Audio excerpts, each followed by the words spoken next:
मठो बलमिन्द्रियाणि च सर्वाणि सर्वं ब्रह्मोपनिषदं माहं ब्रह्म निराकुर्यां मा ब्रह्म निराकरोद निराकरणमस्त्व निराकरणं मेस्तु तदात्मनि निरतेय उपनिषत्सु धर्मास्ते मयि सन्तु ते मयि सन्तु। ओम शांति शांति शांति। नारायणाखिल गुरो भगवन् नमस्ते नारायणाखिल गुरो भगवन् नमस्ते नारायणाखिल गुरो भगवन् नमस्ते। नामापिते च मधुरं मधुरं स्वरूपं कर्मापिते च मधुरं मधुरा स्मृतिश्च बुद्धिं प्रबोधय प्रभो मधुबोध शक्तिं विद्यां प्रयच्छ परमां परिभावयामि।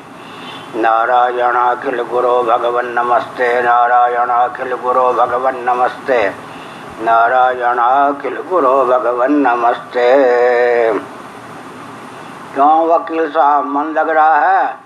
शरीर साथ दे रहा है? बैठे रहे। ठीक है, अभी प्रवचन का समय नहीं है।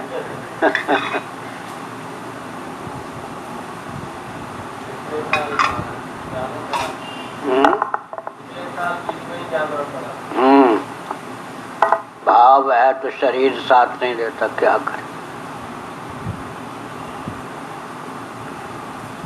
हाँ, पृष्ठ 83 86। हाँ पधारो, वहीं से ठीक हो तो फिर यहाँ से पधारो।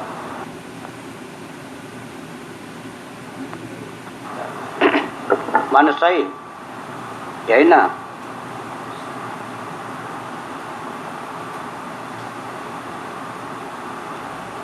मन सहितान् कामान् इत्यादि वाक्यं स्तुत्यर्थमपि प्रधान वाक्य विरुद्धत्वात् त्याज्यम् इति शंकते।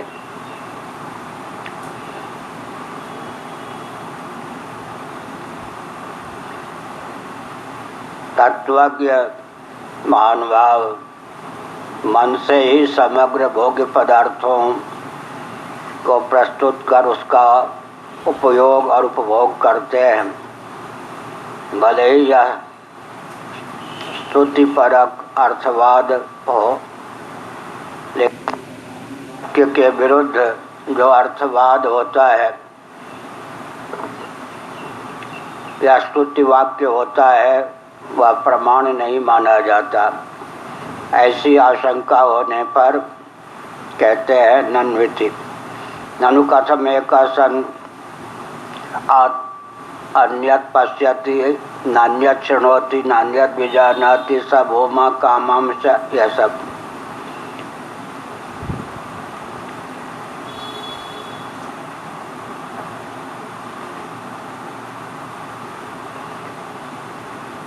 आत्म तत्व तो एक है, एकम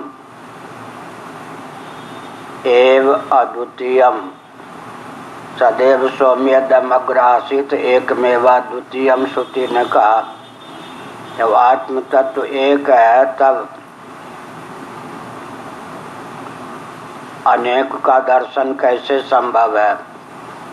इसलिए भले ही ब्रह्म विद्या की स्तुति में इन वाक्यों का विनियोग हो, लेकिन प्रधान वाक्य के विरुद्ध यह सिद्ध होता है, अतः अप्रामाणिक है। यह पूर्व पक्ष है। अन्यत् पश्यति, अन्य को कैसे देखता है? जबकि श्रुति कहती है नान्यत् पश्यति नान्यत् शृणोति नान्यत् विजानाति। भूमा कौन है? जहाँ अन्य को नहीं देखता, सुनता आदि। लेकिन यहाँ तो अन्य को देखता है, सुनता है, आस्वादन करता है। अतः स्तुत्यर्थक वाक्य भी प्रधान वाक्य के विरुद्ध होने पर उसकी अप्रामाणिकता सिद्ध है, वह प्रमाण कोटि प्रविष्ट नहीं है, ऐसा कहा।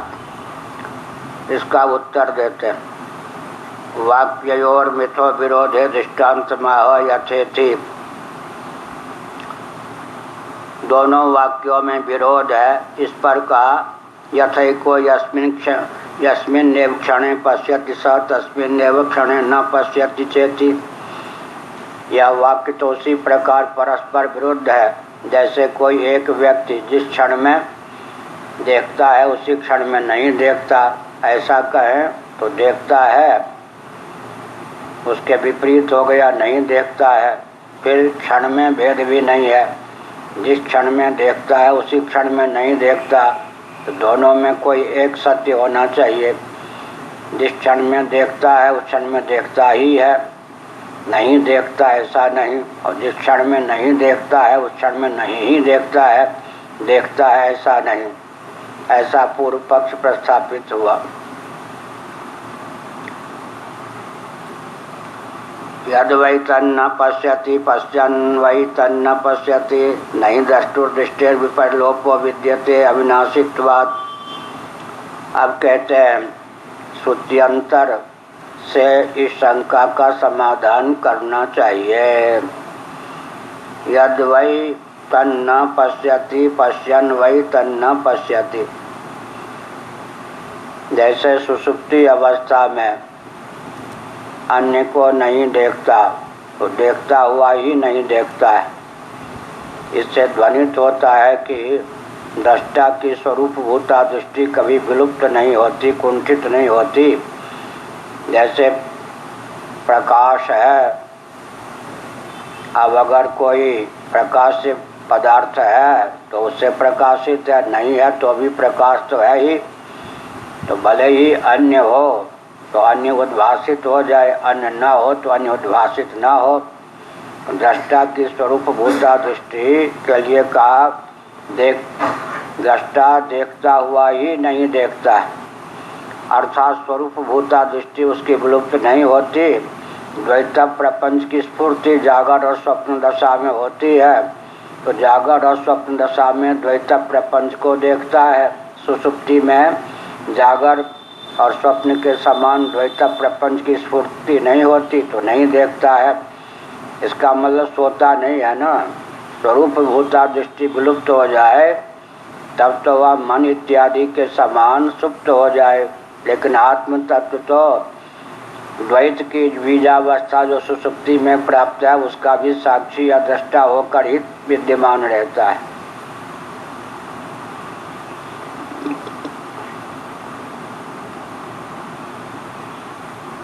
इसीलिए कहा दृष्टा की स्वरूपभूता दृष्टि का विनाश नहीं होता, अर्थात जब देखता है तब देखता है, जब नहीं देखता तब नहीं देखता हुआ भी देखता है, क्योंकि वह अभाव का भी साक्षी है, भाव का भी साक्षी है। भावाभाव दोनों से अतीत, दोनों का साक्षी होने के कारण उसकी स्वरूपभूता दृष्टि कभी विलुप्त नहीं होती। न तो तद्द्वितीयमस्ति ततोन्यद् विभक्तम यत् पश्येत्। सुषुप्ति अवस्था में तो कोई द्वितीय होता ही नहीं, द्वैत कि वहाँ गति नहीं, तो न देखता हुआ भी वास्तव में देखता ही है, देखता हुआ ही नहीं देखता है। इसका मतलब द्वैत की स्फूर्ति को, द्वैत का जो भान नहीं होता वो भी तो एक भान है, अर्थात द्वैत का दर्शन नहीं करता। द्वैत का दर्शन न करता हुआ स्वरूपभूता दृष्टि के द्वारा देखता है। द्वैत का दर्शन नहीं करता हुआ भी दृष्टि का विलोप नहीं होता, अर्थात द्वैत के अभाव का भी तो साक्षी होकर आत्म तत्व विद्यमान ही रहता है सुषुप्ति में। तो बृहदारण्यक उपनिषद को प्रमाण के रूप में प्रस्तुत किया। बृहदारण्यक श्रुतिम आश्रित्य विरोधम धुनीते। बृहदारण्यक उपनिषद का आलंबन लेकर भाष्यकार भगवान ने विरोध को धूम दिया, माने मिट्टी में मिला दिया, स्पष्ट कर दिया, अर्थात विरोध का अपनोदन कर दिया, निरसन कर दिया। सुप्तस्य मोक्ष दृष्टान्तत्वात् तद्गतस्य तदाष्टान्तिके अनुगमाद् यदुक्तम सुसुप्ते तत्संबंधो मुक्ति सिद्ध्यति इत्यर्थ। अब कहते हैं मुक्त जो व्यक्ति होता है तत्वज्ञ, वह तो सुसुप्ति से भी पारंगत होता है। सुसुप्ति के यो दृष्टांत के रूप में फिर क्यों प्रस्तुत किया गया? इसका उत्तर यही है कि द्वैत का अभाव ज्ञानोत्तर होता है, सुषुप्ति में भी होता ही है। इतने अंशों में सुप्त पुरुष में और मुक्त पुरुष में एकत्व है। अंतर यह है कि द्वैत की बीजावस्था सुषुप्ति में शेष रहती है, लेकिन तत्वज्ञान होने पर उस बीजावस्था का भी क्या होता है, भर्जन हो जाता है। बीजावस्था भी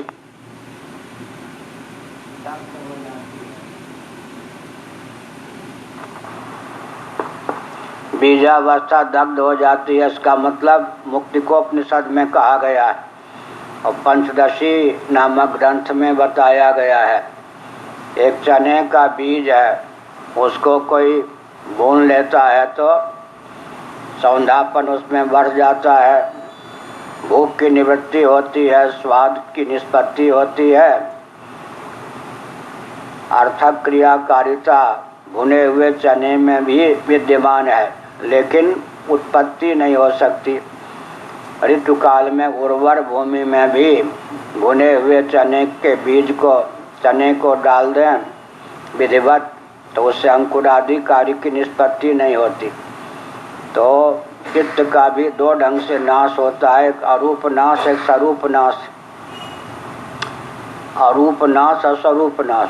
जीवन मुक्ति की दशा में चित्त तो बना रहता है, लेकिन उसमें उत्क्रमण और पुनर्भव का जो बीज है वो बना नहीं रहता। जैसे भुने हुए बीज को ऋतु काल में भूमि में विधिवत डाल देने पर भी उत्क्रमण, उसमें अंकुर की निष्पत्ति नहीं होती, पुनर्भव फिर बीज से बीज की उत्पत्ति नहीं होती, चने से चने की उत्पत्ति नहीं होती। जैसे उसमें उत्क्रमण पुनर्भव की योग्यता नहीं रहती, उसी प्रकार जीवन मुक्त का जो चित्त होता है वो दग्ध बीज के समान होता है, अर्थात उसकी अर्थक क्रियाकारिता व्यवहार की सिद्धि रूप इतने अंश में विद्यमान रहती है, लेकिन वह चित्त उत्क्रमण पुनर्भव में हेतु नहीं होता। प्रारब्ध पात के बाद, माने प्रारब्ध को भोग लेने के बाद नया प्रारब्ध न जुड़ने के कारण फिर तत्वज्ञ स्वरूप से ही शेष रहता है। उसका चित्त जो भुना हुआ वो भी फिर दग्ध नहीं, दग्ध चित्त तो पहले ही था ज्ञानाग्नि से, लेकिन बाद में वो भस्म हो जाता है, वह चित्त भी उसके साथ नहीं रहता। भुना हुआ चित्त भी प्रारब्ध पर्यंत ही रहेगा चिदात्म तत्व के साथ। वैदेह मोक्ष में, विदेह मोक्ष में, वैदेही दशा में वह भुना हुआ चित्त भी भर्जित बीज जैसे भस्मीभूत हो जाए, उसी प्रकार उस जीव के साथ नहीं रहता, अर्थात जीव केवल होकर, स्वरूप मात्र होकर शेष रहता है।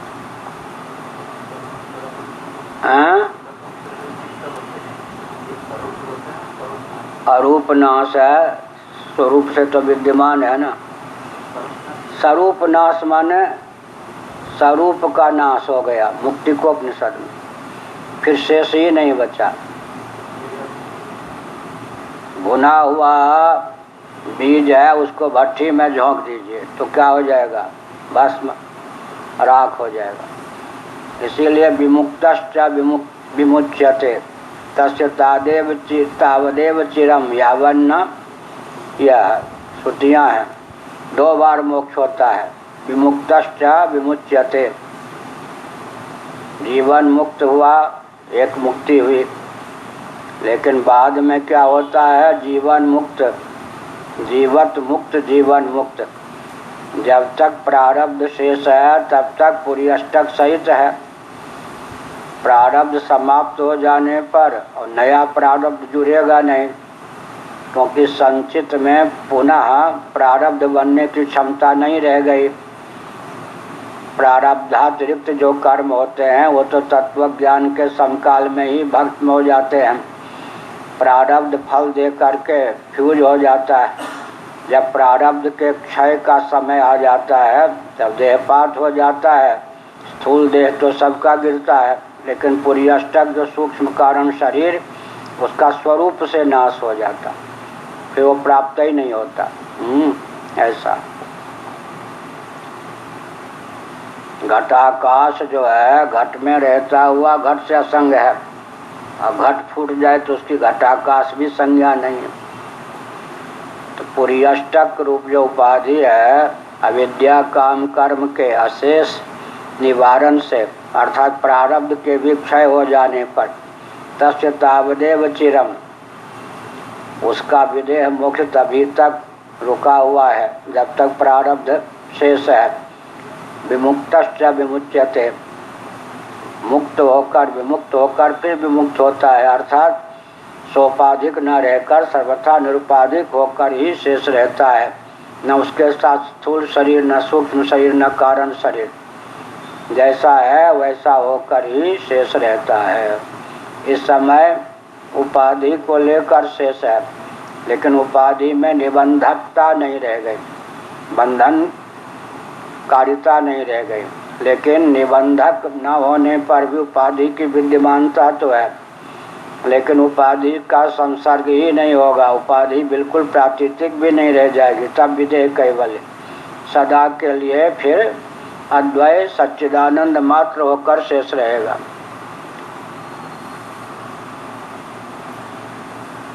सुप्तस्य मोक्ष दृष्टान्तत्वात् तद्गतस्य च दार्ष्टान्तिके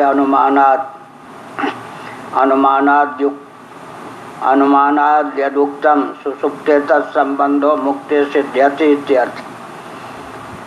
अब अनुमानादि के द्वारा जो बात कही गई, क्योंकि वहाँ अंतर क्या है, वहाँ तो द्वैत की स्फूर्ति नहीं है सुसुप्ति में, लेकिन द्वैत की बीजावस्था शेष है। और यहाँ जीवन मुक्ति की दशा में द्वैत की स्फूर्ति तो है, लेकिन द्वैत बुद्धि नहीं है, इतना अंतर होता। द्वैत की स्फूर्ति होने पर भी द्वैत बुद्धि नहीं है, क्योंकि आत्मा के एकत्व विज्ञान से द्वैत बुद्धि का आत्यंतिक उच्छेद हो चुका है सुसुप्ति में और जीवन मुक्ति में। फिर सुसुप्त जीवन मुक्त जब तक समाधि अवस्था में है, तीनों में कुछ अंतर रहेगा ना।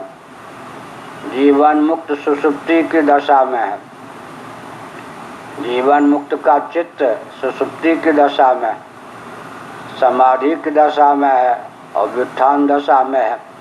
तीनों में अवान्तर भेद रहेगा, लेकिन मुक्त वह व्यक्ति तीनों दशा में कहा जाएगा।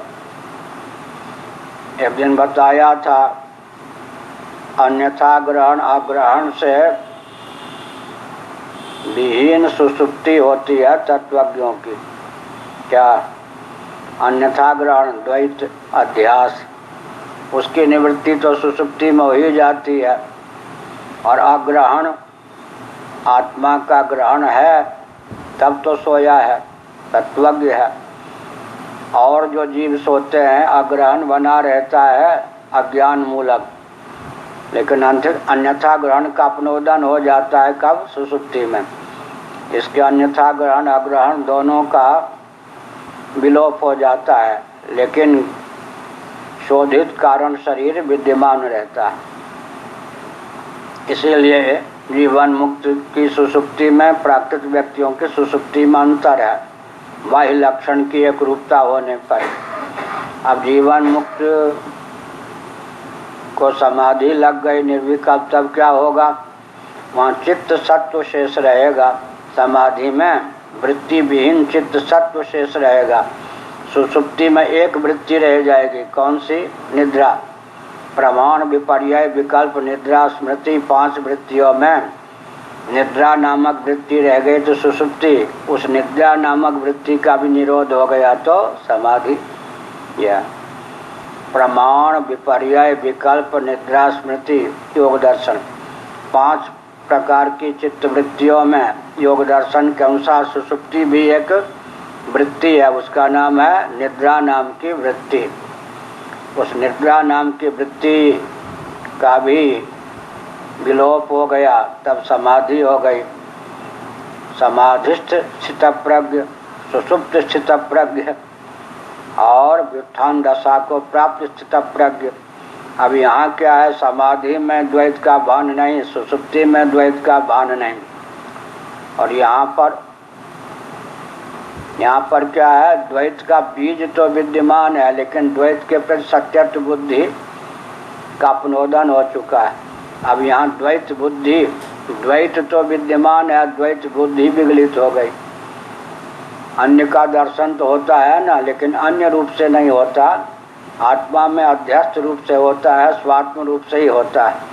तो विद्वान जीवन मुक्त जो है, उनके जागृत दशा, उनकी सुषुप्ति की अवस्था, उनकी समाधि की अवस्था में अवान्तर भेद है, लेकिन तीनों दशाओं में उनको मुक्त ही माना जाता है।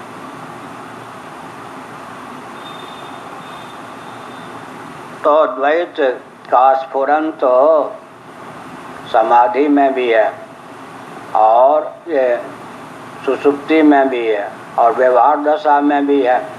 अब जब द्वैत की प्रतीति होने पर भी द्वैत की बुद्धि नहीं है व्यवहार दशा में, यही ना।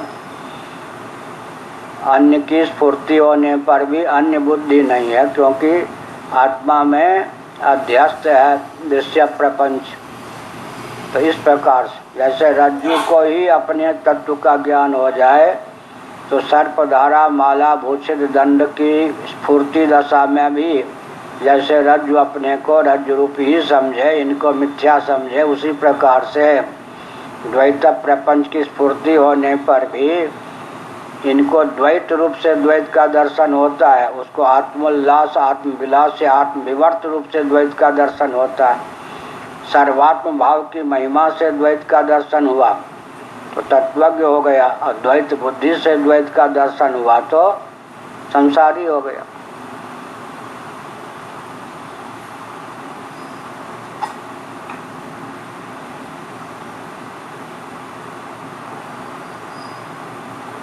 अनुभव का विषय है क्या? अनुभव का विषय है।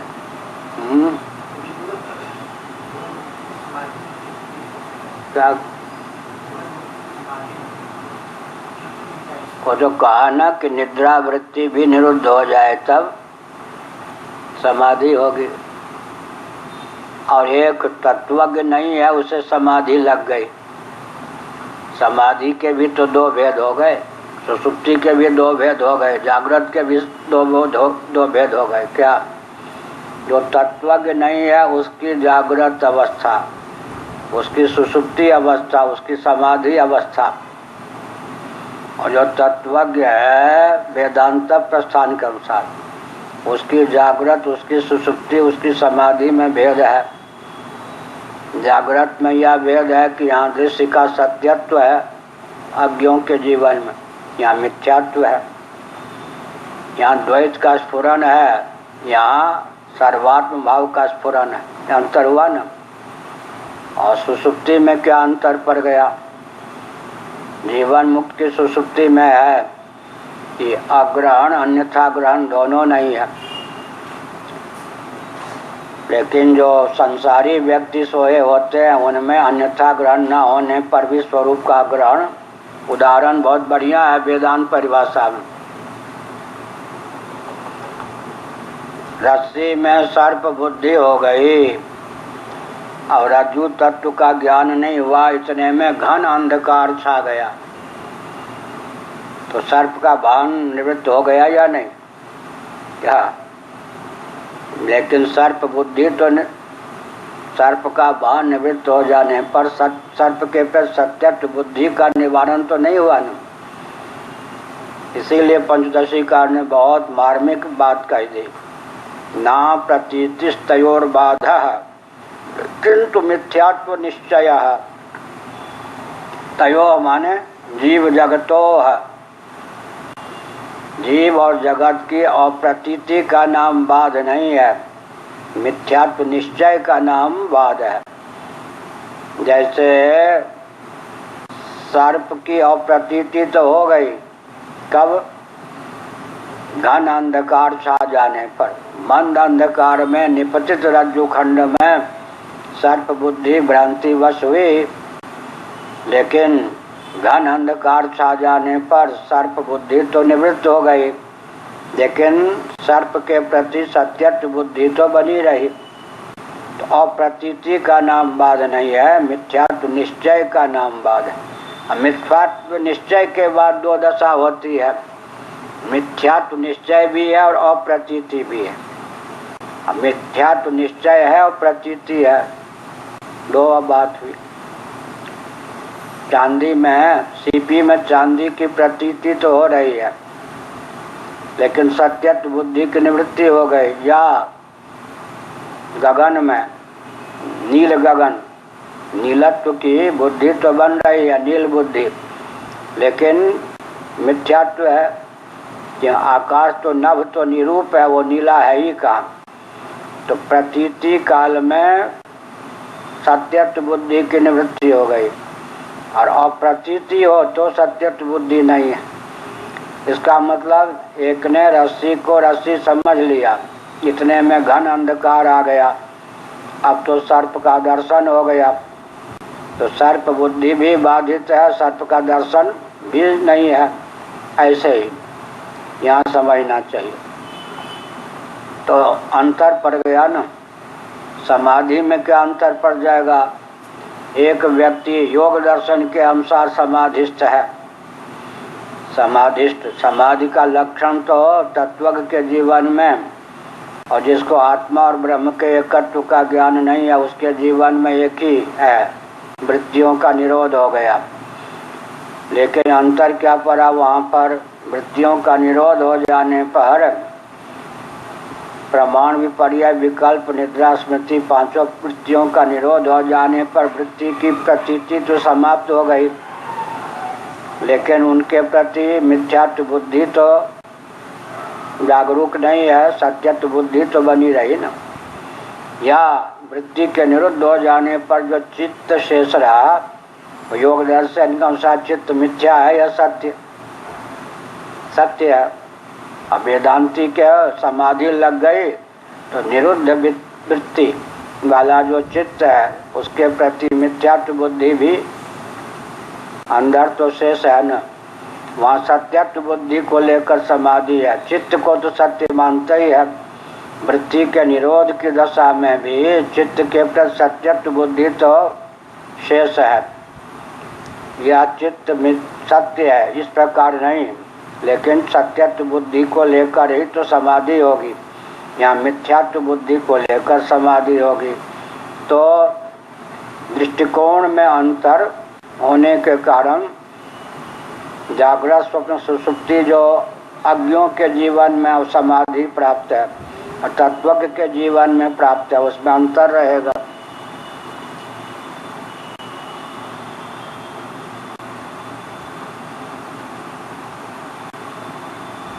किंच मुक्तमेवाधिकृत्य यत्तत्वस्य सर्वमात्मैवा भूत इत्यादि तत्रैव उक्तम्। और सुषुप्ति को लेकर जैसे द्वैत की अप्रतीति की बात कही गई मुक्त के जीवन में, अब साक्षात बोध को लेकर भी तो द्वैत की निवृत्ति की बात कही गई है। यत् तु अस्य सर्वम आत्मैवा भूत, वहाँ पर कौन किसको देखे? यहाँ पर सर्वात्म भाव की सिद्धि है तो द्वैत की निवृत्ति है, और सुषुप्ति है तो द्वैत की निवृत्ति है। दोनों दशा में एक रूपता होने पर भी दृष्टिकोण में अंतर है।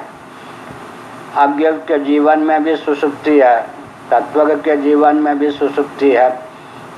अज्ञ के जीवन में सुषुप्ति हो तो, तत्वज्ञ के जीवन में सुषुप्ति हो तो द्वैत का भान न होना, अभान दोनों के जीवन में समान है।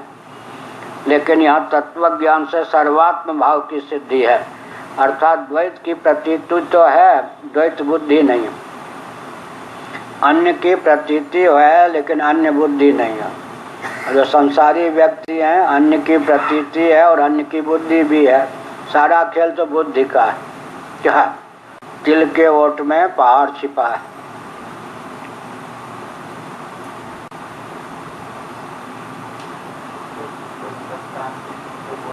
हाँ,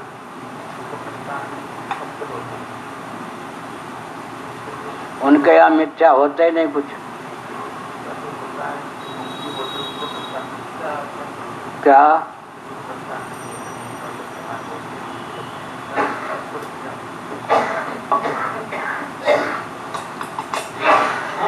ऐसा है कि अविप्लव विवेक ख्याति से मोक्ष मानते हैं कौन? योगी। सांख्यवादी ज्ञान से मोक्ष मानते हैं, नैयायिक ज्ञान से मोक्ष मानते हैं, वैशेषिक ज्ञान से मोक्ष मानते हैं, योगी ज्ञान से मोक्ष मानते हैं, पूर्व मीमांसक कर्म से स्वर्ग की प्राप्ति मानते हैं। पूर्व मीमांसकों के यहाँ दो भेद हैं, देवता को मानना और न मानना। तो जो पूर्व मीमांसक देवता का अस्तित्व नहीं मानते, उनकी दृष्टि में यन्न दुखेन संभिन्नम न च ग्रस्तमनंतरम, यह मोक्ष का अर्थ है। स्वर्ग को मानते हैं, उनके यहाँ स्वर्ग परिभाषित है, दुख से मिला हुआ ना हो, भविष्य में भी दुख के चपेट में आने वाला ना हो, अभिलाषोपनीत हो, अभिलाषोपनीतम, इच्छा मात्र से क्या आनंद की वृष्टि, अभीष्ट वस्तु की अभिव्यक्ति होने लग जाए, इसका नाम स्वर्ग है। उनके यहाँ ज्ञान से मोक्ष नहीं है, कर्म से मोक्ष है। किनके यहाँ? पूर्व मीमांसकों के यहाँ। आज समाजियों के यहाँ कर्म से मोक्ष माना गया। और अब रह गया वेदांत। इसमें जो भगवान शंकराचार्य की दृष्टि से विचार करें तो ज्ञान से मोक्ष है। अन्य आचार्यों में बल्लभाचार्य ज्ञान उपासना दोनों से मोक्ष मान सकते हैं। रामानुजाचार्य इत्यादि महानुभाव वो उपासना से मोक्ष मानते हैं। जिनके यहाँ कर्म या उपासना से मोक्ष मान्य है, उनके यहाँ जीवन मुक्ति अमान्य है। उन्हीं के शब्दों में गीता भाष्य में श्री रामानुजाचार्य इत्यादि ने ज्ञान से मोक्ष नहीं माना, तो उनके यहाँ जीवन मुक्ति क्या होगी? हो ही नहीं सकती। जीवन मुक्त कोई होगा नहीं। भक्त हो सकता है, जीवन मुक्त नहीं होगा। किनके यहाँ? जिनके यहाँ ज्ञान से मोक्ष अमान्य है। अब योग दर्शन जो ज्ञान से मोक्ष मानता है, तो उसके यहाँ ज्ञान से मोक्ष का स्वरूप क्या है? अविप्लव विवेक ख्याति। प्रकृति और प्रपंच को, प्रपंच माने कार्यात्मक प्रपंच, कार्यात्मक प्रपंच माने महत्त्व से लेकर पार्थिव प्रपंच पर्यंत, यही ना? जितना अचित वर्ग है, 24 प्रभेद हुए ना, कार्य कारण मिलाकर। कार्य करण कर्तृत्व हेतु प्रकृति रुच्यते। कार्य विभाग कितने, करण विभाग कितने? कार्य करण, कार्य 10, करण 13, 13 10 23, प्रकृति 1। सांख्य, पूरा सांख्य को मुट्ठी में बांध कर रखना हो तो गीता के 13वें अध्याय का एक श्लोक याद कर लें। कार्य करण कर्तृत्व हेतु प्रकृति रुच्यते, पुरुषा सुख दुखानाम भोक्तृत्व हेतु रुच्यते। पूरा सांख्य प्रस्थान आ गया एक श्लोक में। व्याख्या मालूम हो तो, नहीं तो श्लोक पढ़ दें, कुछ नहीं मालूम पड़ेगा। कार्य विभाग माने 5 तन्मात्रा, 5 सूक्ष्म भूत, 5 स्थूल भूत, 10 हो गए। उनके यहाँ अपंचीकृत पंच महाभूत या पंच तन्मात्रा का उपयोग सूक्ष्म शरीर की रचना में नहीं होता, केवल स्थूल भूत की उत्पत्ति में होता है। तो कार्य कोटि के पदार्थ उनके यहाँ हो गए 10। 5 अपंचीकृत पंचभूत, जिसको पंच तन्मात्रा कहते हैं, 5 पंचीकृत पंचभूत, तो कितने हो गए? 10। करण विभाग में 13, 5 कर्मेंद्रियां, 5 ज्ञानेंद्रियां, मन, अहम और बुद्धि, 13 और 10 23। प्रकृति हो गई 24। कार्य करण कर्तृत्व हेतु प्रकृति रुच्यते, 24 तत्वों का हो गया। पुरुषा सुख दुखानाम भोक्तृत्व हेतु रुच्यते, पुरुष सुख दुखों में हेतु माना गया है। उपलब्धित्वम भोक्तृत्वम, पुरुष कर्ता नहीं है, भोक्ता है। योगी और सांख्यवादी मानते क्या? कर्तृत्व हेतु रुच्यते, कर्तृत्व प्रकृति निष्ठ है, भोक्तृत्व पुरुष निष्ठ है। जो कर्ता व भोक्ता यह सिद्धांत सांख्यों के यहाँ नहीं है। व्यष्टि में बुद्धिनिष्ठ कर्तृत्व है, आत्मनिष्ठ भोक्तृत्व है। तो भोक्तृत्व कर्तृत्व विक्रिया है, भोक्तृत्व विक्रिया नहीं है। विक्रिया माने विकार, कर्तृत्व विक्रिया है, विकार है, भोक्तृत्व विक्रिया नहीं है। विकार का मतलब भोक्तृत्वम किम उपलब्धित्वम भोक्तृत्वम, उपलब्धित्व ही भोक्तृत्व है। उपलब्धि मात्र से, घटादि की उपलब्धि मात्र से भोक्तृत्व की सिद्धि हो जाती है। इसलिए उनके यहाँ कर्तृत्व विकार होने पर भी भोक्तृत्व विकार नहीं। जैसे ये बल्ब जल रहा है, जो वस्तु है प्रकाशित हो जाती, उससे उसमें कोई विकृति नहीं आई।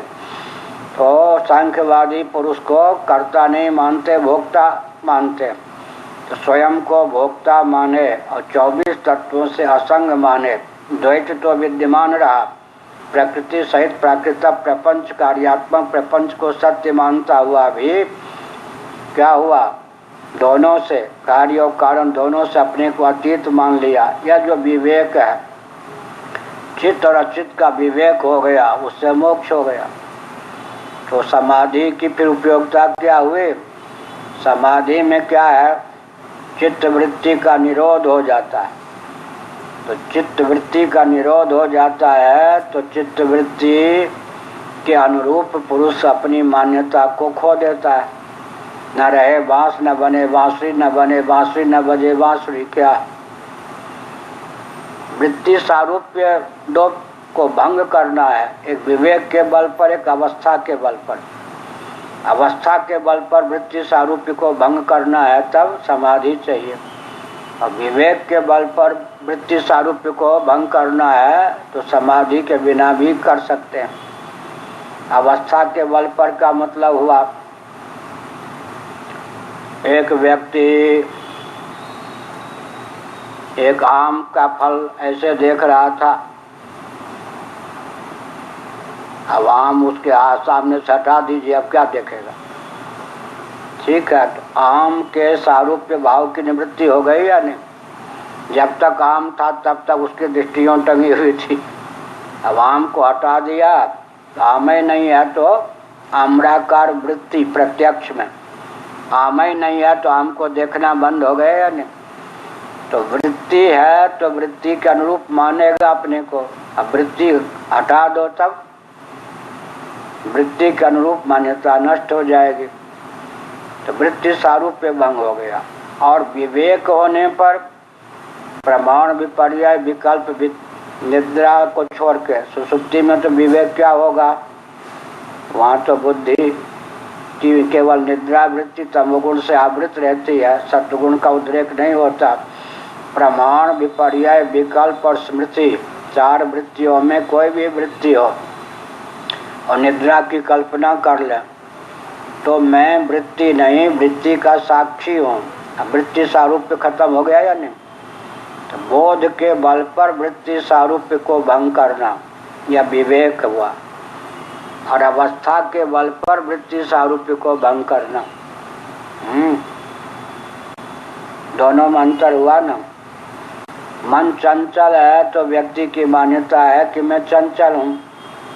किसी कारण से मन स्थिर हो गया तो उसकी मान्यता क्या होगी? मैं स्थिर हूँ। दोनों ही अज्ञान है या नहीं? मन की चंचलता को अपने ऊपर मर लेने पर मैं चंचल हूँ, मन की स्थिरता को अपने ऊपर मर लेने पर मैं स्थिर हूँ। मन सापेक्ष चांचल्य और स्थैर्य उसके जीवन में हुआ या नहीं? तो अवस्था के बल पर वृत्ति सारूप्य भंग हुआ। लेकिन शंकराचार्य लिखते हैं क्षण विवेक चूड़ामणि, क्षण भर के लिए भी किसी को समाधि की प्राप्ति हो जाए, तब किसी व्यक्ति के बारे में सुना था, अब प्रत्यक्ष उस व्यक्ति को देख लिया तो अंतर पड़ता या नहीं? तो वृत्ति सारूप्य भंग हो गया कब? समाधि में। एक क्षण की समाधि के अनुभव की स्मृति जब रहेगी तब वृत्ति दशा में भी वृत्ति से स्वयं को असंग मानने में बल मिलेगा। तो उनके यहाँ मोक्ष का स्वरूप क्या हुआ? द्वैत प्रकृति और प्राकृतिक प्रपंच अपनी जगह रहे, लेकिन हम उससे असंग हैं। वह दृश्य है, मैं दृष्टा हूँ। वह त्रिगुण है, मैं निर्गुण हूँ।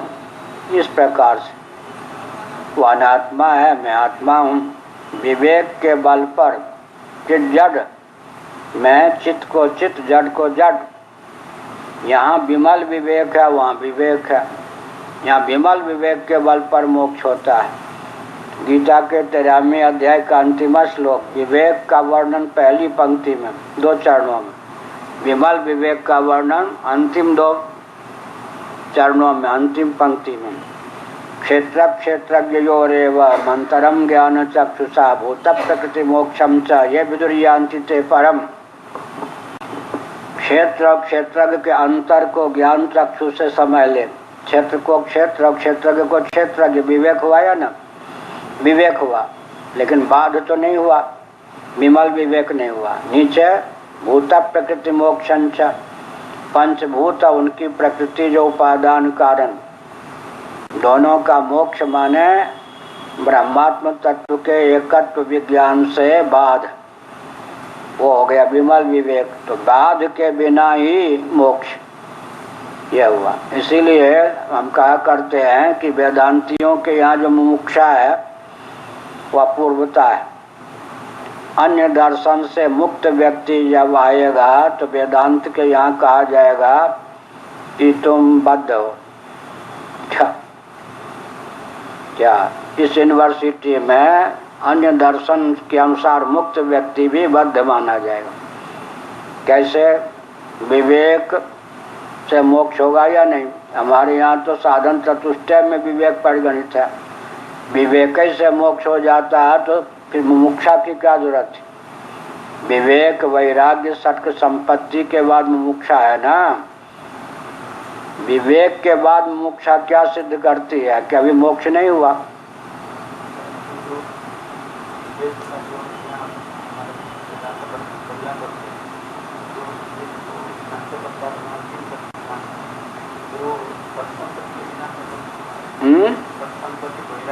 क्या कह रहे?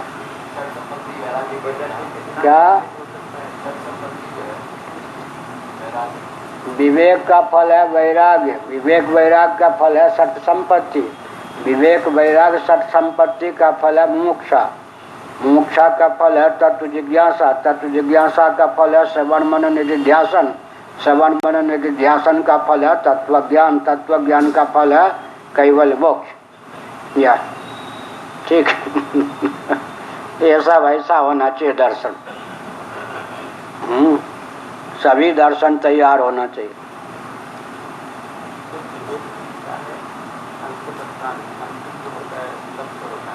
हाँ,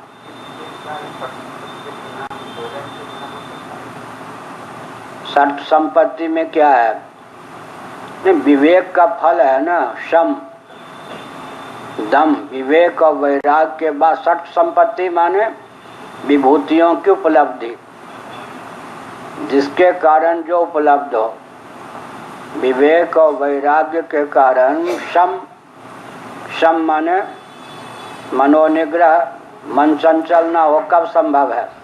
विवेक और वैराग्य की पूंजी हो। दम, सामान्य समदम के बिना विवेक नहीं होगा। क्या? सामान्य समदम नहीं होगा। भूत प्रेत के समान, बंदर के समान मन चंचल है तो विवेक कहाँ से होगा? वो प्राथमिक विवेक है, तो सम है, प्राथमिक दम। आचार्य की उपासना भी कैसे करेंगे? बिना सम दम के तो नहीं करेंगे ना। विवेक कहाँ से मिलेगा? उपदेश से मिलेगा। विवेक वैराग्य के बाद का जो समदम है उसका स्तर ऊंचा हुआ ना। सामान्य विवेक समदम, विवेक वैराग्य के बाद जो समदम है उसका स्तर ऊंचा है। विवेक वैराग्य के पहले जो समदम है उसका क्या है? संयमित जीवन, सात्विक आहार विहार निमित्तक है। ये विवेक वैराग्य के बाद का जो समदम है, उपरति का अर्थ विरति बहुकर्मा, तुलसीदास जी ने किया। विरति बहुकर्मा मतलब परमात्मा प्राप्ति के अनुकूल जितना साधन चाहिए उसके अलावा सब कर्मों का त्याग, ये उपरति। फिर श्रद्धा, फिर समाधान का अर्थ है यहाँ पर शंका समाधान नहीं, समाधि, चित्त का स्थैर्य हो गया। तो यहाँ तक पहुँच गए ना वो समाधि तक। और उनके यहाँ फिर पुरुष और प्रकृति का बोध हो गया, विवेक हो गया। अब मोक्षा की जरूरत है क्या, हो तो मुक्त हो गए। समाधि, अब ये कोई कह सकते हैं समाधान का अर्थ अगर समाधि ले लेते हैं, समाधान कर समाधि कर लेते हैं, तब प्रश्न उठता है कि समाधि से मोक्ष, तो अविप्लव विवेक ख्याति से मोक्ष कैसे मिले। तो विवेक वैराग्य से समाधि को बल मिलता है, समाधि से विवेक को क्या मिलता है, विवेक की परिपुष्टि होती है। इस प्रकार से विवेक की परिपुष्टि में समाधि का विनियोग हो जाता है। अब उनके यहाँ वो मुक्त हो गया, मोक्षा की क्या जरूरत है। हमारे यहाँ विवेक वैराग्य सत संपत्ति के गर्भ से अगर मोक्षा नहीं निकली तो समझना चाहिए कि विवेक वैराग्य सत संपत्ति अभी परिपूर्ण नहीं है, क्या है, निरुद्ध है। मुमुक्षा, मुमुक्षा में भी तीव्र मुमुक्षा, मंद मुमुक्षा, मध्यम कोटि की मुमुक्षा, तीव्र मुमुक्षा को उत्पन्न कर दे तो कैसे संभव हुआ। तो और जगह जो मुक्त है न्याय के अनुसार, नैयायिकों न्याय दर्शन, वैशेषिक दर्शन, सांख्य दर्शन, योग दर्शन, इनके अनुसार जो मुक्त हो गए, हमारे यहाँ वो बद्ध हैं। अगर मोक्षा नहीं है तो, मोक्षा है तो मुक्त कैसे, मोक्षा नहीं है तो बद्ध हो गए। इसके बाद मोक्षा का अर्थ क्या हुआ, अद्वैत जिज्ञासा का बीज है ना। माने विवेक वैराग्य सत संपत्ति के बाद मोक्षा का स्तर कितना ऊंचा होगा। उनके यहाँ तो मोक्षा बनेगी ही नहीं, क्योंकि उनके यहाँ तो मुक्ति का प्रमाण पत्र मिल गया।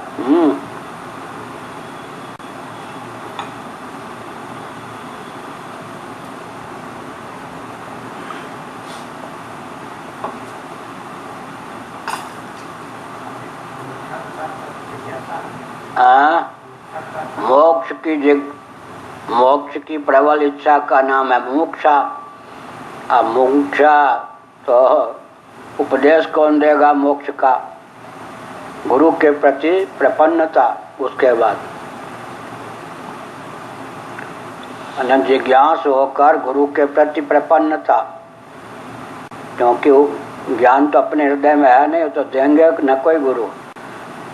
तो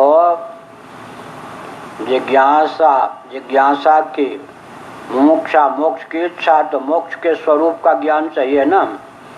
मोक्ष के स्वरूप का ज्ञान चाहिए, माने किससे मिलेगा, गुरु प्रपत्ति, गुरु की शरणागति, उसके बाद श्रवण, फिर उसके बाद मनन, फिर निधिध्यासन।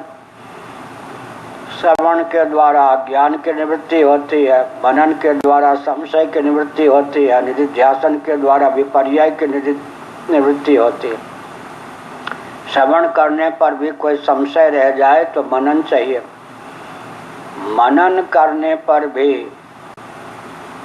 अगर विक्षेप बच जाए तो निधिध्यासन चाहिए।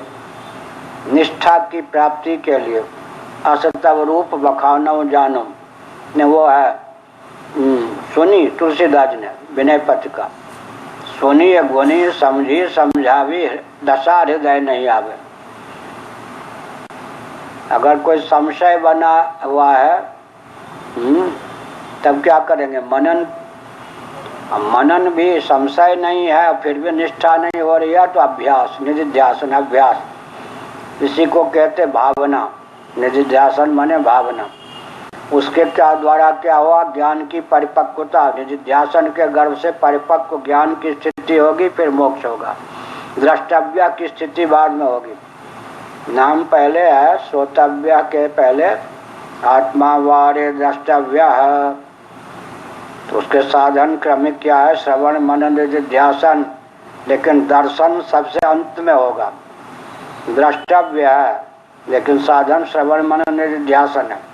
श्रवण मनन निधिध्यासन की घाटी प्रार कर लेगा तो दर्शन मन तत्व साक्षात्कार, तत्व साक्षात्कार की जो विधा है उसके अनुसार तत्व साक्षात्कार। कोई नेत्रों का विषय तो तत्व होगा नहीं, लंबा हो गया।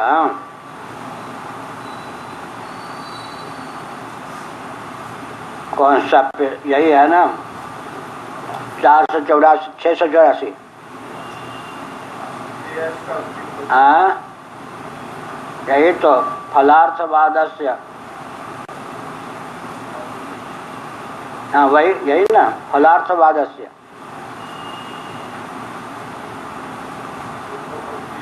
यही तो है ना, 684 ना, 83। अच्छा, हम तो समझ गए, हम तो 684 पकड़े हुए। ठीक है, 683 लो।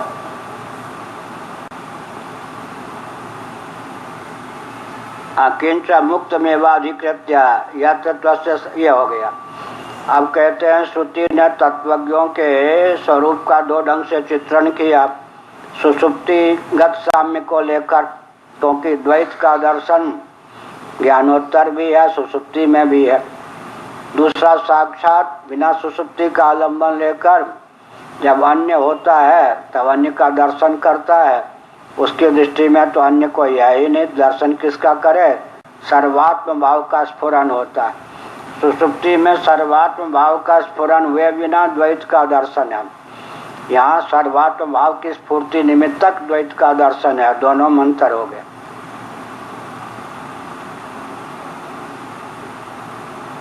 फलार्थवादस्य, अब यही होगा ना, फलार्थवादस्य अक्षि वाक्य से मिथो विरोधम संकते। फलार्थवाद दूसरी टिप्पणी, या आत्मा पात्मा इत्यादि फलार्थवाद है। जो आत्म तत्व है वो क्या है? अपात पापमा है, पाप इत्यादि से सर्वथा मुक्त है। देवता भी पाप मुक्त नहीं होते, केवल भगवान पाप मुक्त होते हैं, आत्मा पाप मुक्त है। देवता पाप मुक्त क्यों नहीं होते? पाप मुक्त हो जाए तो वही भगवान सिद्ध हो जाएंगे। छांदोग्य श्रुति में पहले आ चुका है। देवता पाप मुक्त क्यों नहीं होते? इस समय कर्मोपासना, पुण्य और उपासना के परिपाक से उनको देव शरीर की प्राप्ति हुई या देवलोक की। इस समय तो पाप बिल्कुल मुंह नहीं दिखा सकता, लेकिन देव शरीर प्रदान करने वाले प्रारब्ध का क्षय हो जाने पर फिर शुभाशुभ कर्मों के फलस्वरूप स्थावर जंगम शरीर भी मिल सकता है मर्त्यलोक का। तो पाप इतना दबा रहता है कि मुंह नहीं दिखा पाता, लेकिन पाप नहीं रहता है देवताओं के जीवन में, ये नहीं। इसलिए महाभारत में लिखा है और भगवान शंकराचार्य ने भाष्यों में लिखा है, सुभग दुर्भग हो जाता है, दुर्भग सुभग हो जाता है। आज देवता होकर मान लीजिए हम देवता हैं, परम पुरुष, आज जो यूं किए रहता है, और देव क्षीणे पुण्य मर्त्यलोकम विशंति, पुण्य का क्षय हो गया। अब कल यूं थे, देवराज इंद्र होकर यूं वरदान दे रहे थे, आज यूं बाबूजी 2 पैसे, बाबूजी 2 रुपये, बाबूजी 2 रोटी लो। दुर्भग सुभग हो जाता है कर्म की महिमा, और सुभग दुर्भग हो जाता है। दुर्भग और सुभग बनने की प्रक्रिया शांत हो जाए, तत्व ज्ञान चाहिए, नहीं तो क्षीणे पुण्य मर्त्यलोकम विशंति। तो दुर्भग भी सुभग और सुभग भी दुर्भग हो जाता है।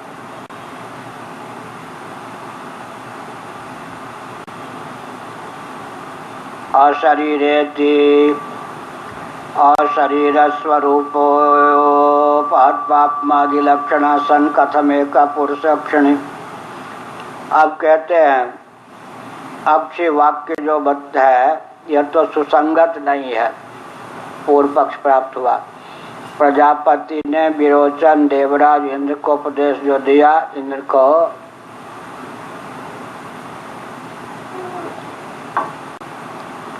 अक्षय पुरुष का दर्शन दिया। नेत्र में जो दृश्यते माने दिखाई पड़ता है, तो उसने क्या समझा, दो व्यक्ति आमने सामने बैठे हैं, अब अपने शरीर का प्रतिबिंब तो नहीं पड़ेगा अपनी आंख की गोलक में, सामने वाला बैठा है उसके शरीर का प्रतिबिंब पड़ जाएगा, वो हो गया अक्षी पुरुष। ऐसा समझाना पहले भ्रम से। तो भाव क्या था और कहा क्या? भाव था अब नेत्र में जो दृश्यते दिखाई पड़ता है, तो उसका भाव क्या था प्रजापति का? नेत्र इंद्रिय के योग से जो देखता है तब दृष्टा संज्ञा होती। इतना गंभीर भाव को मानो उथले शब्दों में कहा, दृश्यते नेत्र में जो दिखाई पड़ता है, तो दृष्टा तो दृष्टिगोचर नहीं होता ना, दृष्टा दृष्टिगोचर नहीं होता। लेकिन ऐसा लगा प्रजापति को का उपदेश इंद्र को कि मानो छाया पुरुष का वर्णन कर रहे। छाया पुरुष दो हो ढंग गया, एक जल में छाया, वो तो स्थूल छाया है, जल में शरीर आदि का प्रतिबिंब पड़ गया, उसकी अपेक्षा स्फुट दर्पण में पड़ गया प्रतिबिंब, वो प्रतिबिंब है, वो छाया है। इससे अंतरंग क्या है? नेत्र गोलक में किसी पुरुष की छाया पड़ गई। लेकिन वहाँ प्रजापति के कहने का भाव यह था कि जो और शरीर आत्म तत्व अतीन्द्रिय नेत्र इंद्रिय के योग से दृष्टि संज्ञा को प्राप्त होता है। दृश्यते माने नेत्र के योग से जो देखता है, दृष्टा को दृश्य के रूप में मानो। बोलने से लगा कि दृष्टा कोई दृश्य है, तो यहाँ कहा कि ये तो गड़बड़ हो गया। अपहत पापवादी लक्षणों से लक्षित पुरुष जो है वो तो अशरीर है, सुसुप्ति में ही अशरीर हो जाता है। लेकिन यहाँ पर जो दिखाई पड़ता है, इससे तो मालूम पड़ा कि कोई पुरुष है, माने शरीरी है। या दृश्यते इत्यस्य पदस्य चाक्षुष दर्शने रूढ़त्वात् और शरीर से तत् योगा तत् अयोगात् अयोग्यत्वात् और शरीरम आत्मोक्तिर दृश्यते इति श्रुति विरुद्धे इत्यर्थ। एक श्रुति जो है वो और शरीरत्व का वर्णन करती है, आत्मा और शरीर है। शरीर का अर्थ देहेंद्रीय प्राणांतकरण से आत्म तत्व रहित है, अंत में शरीर को वहां तक ले जाएंगे।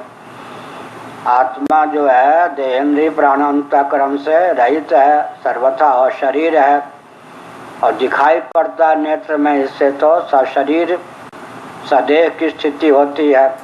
तो दोनों श्रुतियों में प्रबल श्रुति तो वो लगती है जो आत्मा को और शरीर कहने वाली है। इससे तो आत्म तत्व शरीरी सिद्ध होता है, शरीर संपन्न सिद्ध होता है। यह काम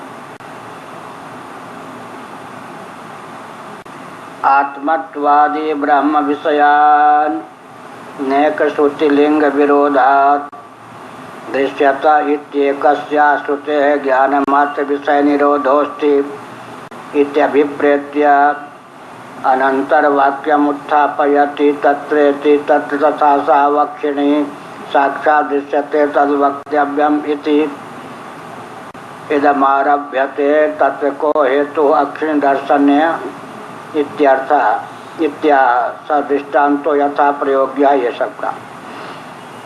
अब कहते हैं अनेकों श्रुतियों से विरुद्ध होने के कारण एक श्रुति को त्याग कर दो, या एक श्रुति के अर्थ को संभाल के करो, या वक्ता का जो श्रुति के पीछे भाव, श्रुति का वक्ता नहीं होता, आख्यायिका है ना यहाँ पर, क्योंकि संवाद भी अनादि ही है। तो प्रजापति ने जिस अभिप्राय से दृश्यते का उसका अनुसंधान करें, क्योंकि श्रुति तो कोई अप्रामाणिक नहीं होगी, लेकिन अनेकों अन्य श्रुतियाँ तो अशरीर के रूप में आत्मा का निरूपण करती हैं। आत्मा और शरीर ही है, शरीर रहित है। यहाँ पर दृश्यते पद का प्रयोग होने के कारण वह सदैव सिद्ध होता है। ऐसी स्थिति में अनेक और शरीर प्रतिपादक अपहत पापमादि लक्षण लक्षित जो आत्म तत्व है उसके अनुगुण स्तुति को ढालना चाहिए, यह अभिप्राय।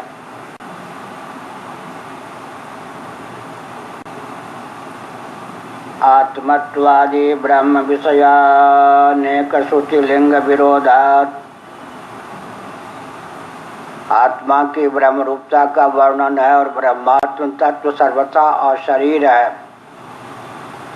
इत्येकस्या श्रुते है ज्ञान मात्र विषय निरोधोस्ति इत्यभिप्रेत्य किसी भी दर्शन श्रवण आदि का विषय नहीं है, निर्विशेष आत्म तत्व और शरीर है।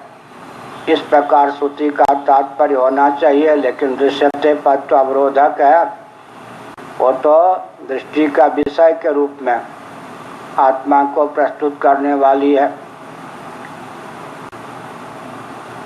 इति अभिप्रेत्य अनंतर वाक्यम उत्थापयति, इसके बाद जो वाक्य उसको उत्थापित करते हैं भाष्यकार तत्व को, तथा सा वक्षिण साक्षात दृश्यते तद वक्तव्यम इति।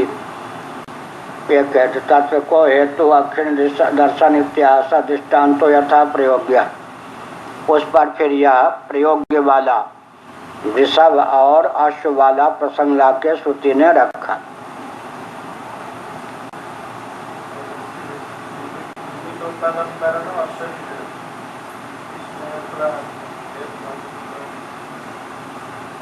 कौन? परमात्मा। मायोपाधिक परमात्मा को शरीर की क्या जरूरत? शरीर के तो रचयिता है ना। शरीर किसका? उनका शरीर क्या? जो जिसकी उपाधि होती है वही उसका शरीर है। हाथ पांव वाले शरीर की क्या जरूरत? सुषुप्ति में और शरीर क्यों है? हाथ पांव वाला मानस या मातृ पितृपदार्थ दोनों प्रकार का शरीर नहीं है ना, तो अशरीर हो गए। लेकिन वहाँ पर मलिन सत्वगुण हमारी उपाधि है और भगवान की उपाधि कौन है? विशुद्ध सत्वगुण। जैसे हम अशरीर हैं कब? सुषुप्ति में, लेकिन सुख और अज्ञान के दृष्टा भी हैं। तो बिना शरीर के ही दृष्टा हुए। जब हम शरीरधारी हैं उस समय भी शरीर हैं या शरीर के दृष्टा हैं? तो भगवान जो ईक्षण करते हैं, अब वैष्णव प्रस्थान में उनका शरीर मानेंगे तो शरीर और उनकी उपाधि में क्या अंतर पड़ेगा? विशुद्ध सत्वात्मिका जो प्रकृति है वही तो भगवान की उपाधि है।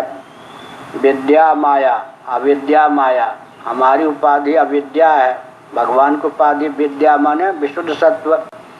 उनका जो विग्रह होगा वो भी विशुद्ध सत्व का ही स्फुरन होगा। तो भगवान और शरीर हो करके भी, और शरीर की में वो कहा ना पुष्पदंत ने, क्या कहा है? कहाँ बैठकर एक कोई काम करता है, घट बनाता है, मूर्ति बनाता है, तो कहीं स्थान में बैठ करके, किसी शरीर से, किसी औजार से। लेकिन ये जगत की संरचना कैसी है? बिना शरीर के, बिना किसी स्थान में, वो तो देश काल परिच्छेद से रहित है ना। और कि ना बिना के ना अपने अलावा किसी अन्य सामग्री के बिना ही जगत बना दी, बिना देश के, बिना देश और काल तो उसके कार्य है ना। तो देश काल की रचना जिसने की वो बिना देश के बिना काल के की। काल की गणना तो सूर्य के बाद में हम लोगों को प्राप्त है ना। सुषुप्ति में काल की गति कहाँ है? तो एक क्षण जो करता है वो कौन होता है? ऐसा है ना, महाप्रलय में शेष परमात्मा। क्या एक क्षण करने वाला जीव होगा या परमात्मा ही होगा?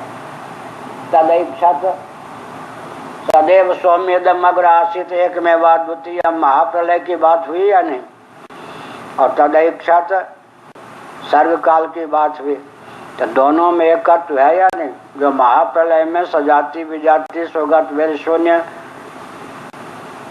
सर्वेश्वर आत्मा ब्रह्म होकर स्थित था, उसी ने ईक्षण किया। दोनों की एक रूपता है या नहीं? ईक्षण करता और बिना ईक्षण करता। महाप्रलय में जो ईक्षण करता नहीं था सत, उसी ने ईक्षण किया। ईक्षण किया तो उपाधि युक्त होकर, उपाधि उस समय कौन थी? विशुद्ध सत्वगुण प्रधान प्रकृति, उसको लेकर।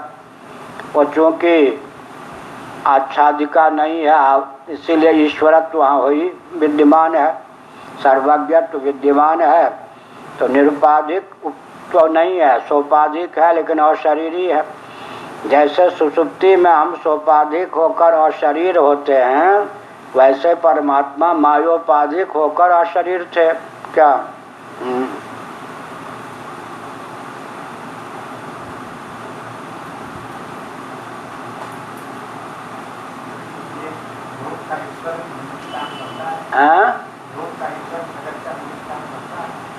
हाँ, आजकल भ्रम यह है कि हम एक बार 24 साल या 23 साल पहले पश्चिम बंगाल में प्रवचन कर रहे थे सार्वजनिक सभा में।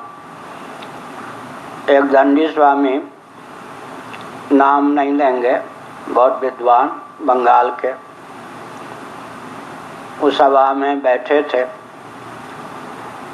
हमने प्रवचन में कहा कि योगियों का परमात्मा जगत का निमित्त कारण है, उपादान कारण नहीं। वैशेषिकों नैयायिकों का जो परमात्मा है जगत का निमित्त कारण है, उपादान कारण नहीं। आर्य समाजियों का जो ईश्वर है जगत का निमित्त कारण है, उपादान कारण नहीं, अभिन्न निमित्तोपादान कारण नहीं।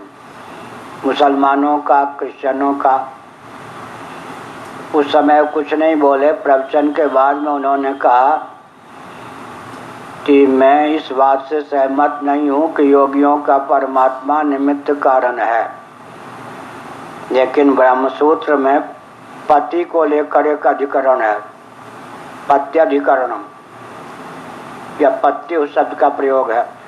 पति को लेकर एक, उसमें पाशुपत मस्त का खंडन किया है शंकराचार्य जी ने सूत्र के अनुसार। उसी में फिर योग के मत को भी रखा है शंकराचार्य जी ने कि योगियों का ईश्वर जगत का निमित्त कारण है। और योग दर्शन पर विज्ञान भिक्षु की टीका है, वो विज्ञान भिक्षु ने लिखा है, सर्वज्ञ बीज होने के कारण योगियों का ईश्वर जगत का निमित्त कारण, उपादान कारण नहीं। ब्रह्म सूत्र में शंकर भाष्य में लिखा गया है, तो मेरा पक्ष ठीक था, मैंने केवल मुस्कुरा दिया। अब उनको मूर्ख सिद्ध करने का मेरा भाव नहीं था क्या? मुस्कुरा दिया। उनकी दृष्टि में हम भले ही मूर्ख सिद्ध हो, हमें अच्छा नहीं लगा कि इनको हम मूर्ख सिद्ध करें हाँ, यहाँ अभिन्न निमित्तोपादान कारण है, वहाँ निमित्त कारण ही है। ठीक। और अंतर 90 घंटे मेरा प्रवचन हुआ था, एक दिन में 90 घंटे होते ही नहीं 90 दिन में 90 घंटे कहाँ? स्वामी अखंडानंद जी महाराज के यहाँ भावेश्वर मंदिर है ना, वहाँ का प्रातः काल का प्रवचन मेरा प्रारंभ किया हुआ। नहीं तो महाराज जब आते थे स्वामी अखंडानंद जी महाराज तभी प्रवचन होता था। प्रातः काल का प्रवचन का सत्र मेरा प्रारंभ किया हुआ। आजकल के मंत्र सब भूल गए होंगे। पाठ का प्रारंभ वहाँ हमने शुरू किया। पाठ वहाँ कहाँ चलता था जब हम रहने लगे तो वह तो 90 दिन में 90 घंटा, एक घंटा रोज ईश्वर के अवतार पर ही बोले थे। तो आपका प्रश्न क्या है?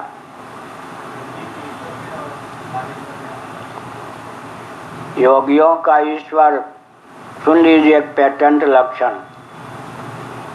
लक्षण, जिनका ईश्वर जगत का केवल निमित्त कारण है, उपादान कारण नहीं है, या भिन्न निमित्तोपादान कारण नहीं है, उनका ईश्वर सगुण निराकार होता है, न साकार होता है न निर्गुण होता, पेटेंट लक्षण।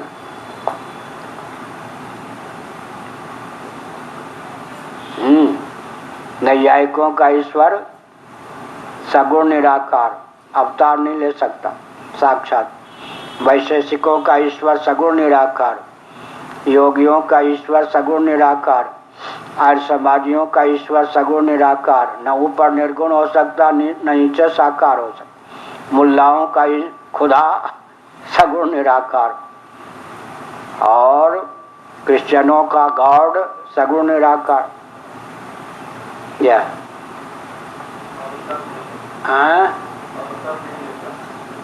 साक्षात कहाँ लेंगे? वहाँ बेटा आते हैं, दूत आता है, यहाँ मुक्त जीव आते हैं। कौन? आर्य समाजियों का मुक्त जीव ही जन अवतार लेता है, भगवान अवतार नहीं ले सकता। हाँ, मध्वाचार्य की बात दूसरी है, उपादान कारण भी भगवान को नहीं मानते, भगवान का अवतार मानते, तो दार्शनिक धरातल पर टिक नहीं पाते।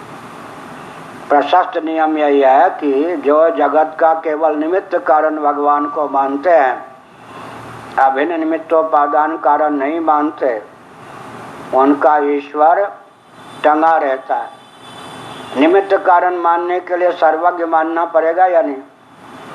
सर्वशक्ति संपन्न सर्वव्यापक मानना पड़ेगा। तो सगुण तो ही गया, सगुण तो मानने के लिए बाध्य हैं। और निर्गुण होगा तो यह सब ताना बाना खत्म हो जाएगा। इसलिए उनका ईश्वर न ऊपर निर्गुण होता न नीचे साकार होता, बीच में टंगा रहता है, सगुण निराकार। अब प्रश्न उठता है कि अब एक ही तो पाठ में 50 ग्रंथ आ जाते ना। आत्मा है योगियों का, सांख्यवादियों का, पुरुष विशेष का नाम ईश्वर है ना उनके यहाँ। क्लेश कर्म विपाक आशय सपरामृष्टि पुरुष विशेष का नाम योगियों के यहाँ ईश्वर है। क्लेश माने अविद्या अस्मिता राग द्वेष अभिनिवेश, कर्म माने शुभ अशुभ मिश्र, उसको लोग कहते शुक्ल कृष्ण मिश्र। विपाक माने फल, आशय माने संस्कार। क्लेश कर्म विपाक आशय से अपरामृष्ट माने अछूता। पुरुष विशेष जीव से भिन्न सिद्ध करने के लिए पुरुष के ही दो भेद हैं, जीवात्मा परमात्मा। यही नैयायिक वैशेषिक में पुरुष माने जीव, तो जीव पुरुष के दो भेद हो गए, एक जीवात्मा एक परमात्मा। पुरुष विशेष ईश्वर हो गया। अब प्रश्न होता है कि पुरुष निर्गुण है, निर्गुण निराकार मानेंगे या सगुण निराकार योगी और सांख्यवादी? पुरुष, पुरुष माने जीव, ईश्वर नहीं। जीव को जो पुरुष है स्वरूप से प्रकृति से अतीत है या नहीं? प्रकृति से का तो दृष्टा है ना, तो निर्गुण मानना पड़ेगा, असंग मानना पड़ेगा, और निराकार तो है ही। ईश्वर को सगुण मानना पड़ेगा। अब प्रश्न उठता है वो जो सगुण ईश्वर होगा वो स्वभाव से होगा या उपाधिक होगा? औपाधिक होगा तब तो वेदांत हो गया, क्योंकि प्रकृति उसकी उपाधि है नहीं, और वो हो गया दिव्य गुणगण समलंकित, लेकिन सगुण हुआ तो जीव का स्तर। अच्छा, अंतर क्या हुआ? प्रकृति एक है, पुरुष विभु होता हुआ अनेक है, परमात्मा विभु होते हुए एक है। तो एकत्व को लेकर ईश्वर का पलड़ा ज्यादा हुआ, और परमात्मा चेतन है तो प्रकृति से भी पलड़ा ज्यादा हुआ परमात्मा का। लेकिन निर्गुण है पुरुष और सगुण हो गया परमात्मा, तो यहाँ पुरुष का पलड़ा ज्यादा हो गया जीव का। भगवान से उत्कृष्ट हो गया या घटिया हुआ? ये सब विसंगतियां आ जाती, इसलिए सबकी पोल पट्टी नहीं खोलनी चाहिए। हम लोगों से लोग घबराते क्यों? हम कहीं शास्त्रार्थ की चुनौती नहीं देते। 2 अक्षर भगवान ने गुरु ने दिया है तो दूसरे को मूर्ख बनाने के लिए नहीं ना। किसी को हम मूर्ख नहीं कहते, किसी को शास्त्रार्थ की चुनौती नहीं देते। अब कोई जबरदस्ती भिड़ना चाहता है तो अपना थोड़ा पीछे हट जाते, फिर भी भिड़े बिना नहीं रहता है। तो फिर थोड़ा हंस खेल कर बता देते हैं कि तुम कितने पानी में। किसी को हम शास्त्रार्थ की चुनौती नहीं देते। एक किसी के मत का हमारे ग्रंथ में खंडन नहीं है, जहां तक पहुंचाता है वहां लाके छोड़ देते हैं, इसके आगे ये, इसके आगे खंडन तो हो गया।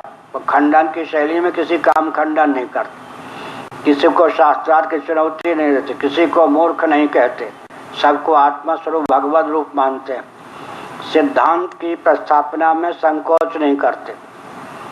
अब कोई आ बैल तू मुझे मार टकराना ही चाहे तो फिर वो झूलेगा। झूलेगा क्यों?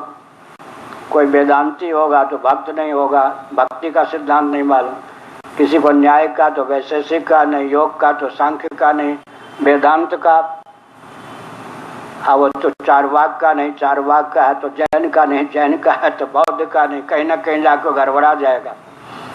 इसलिए फिर सब में सामंजस्य भी है। अब कौन दर्शन कहाँ कमजोर है ये मालूम भी है।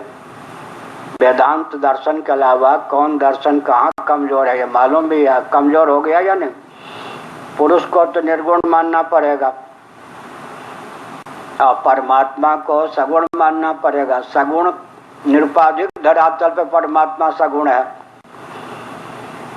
एक ये विसंगति होगी। दूसरी बात है पुरुष निर्गुण है तो इतने अंश में पुरुष का पलड़ा माने जीव का पलड़ा ऊपर हो गया। कौन दर्शन कहाँ जाकर शिथिल पड़ जाता है। अब सांख्यों को पछाड़ना हो योगियों को तो क्या कहना चाहिए? क्यों जी आंखों के द्वारा ही रूप का दर्शन क्यों होता है? इसका उत्तर सांख्य में नहीं है ना योग में है। अधिक से अधिक क्या कह देंगे? इंद्रियाणि इंद्रियार्थेषु वर्तन्ते अगुणा गुणेषु वर्तन्ते। गीता के 2 वाक्य ला के रख देंगे, सटीक उत्तर नहीं दे पाएंगे। तो वेदांत दे देगा सटीक, दोनों तेजस हैं, वो नहीं दे सकते हैं क्योंकि उनके यहाँ नेत्र तेजस नहीं है, क्योंकि अपंचीकृत पंचभूत का सूक्ष्म शरीर की संरचना में कोई उपयोग नहीं है। तो हम लोगों को मालूम है कि कौन दर्शन कहाँ दुर्बल है।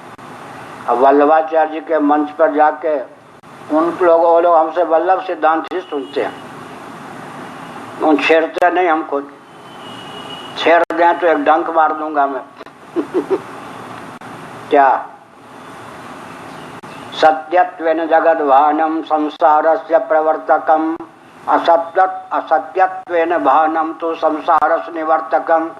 आत्मोपनिषद का एक मंत्र श्लोक रख दिया, सारा वल्लभ सिद्धांत जाके गिर गया। वो याद है लेकिन उनको चिढ़ाता नहीं, बोलता नहीं।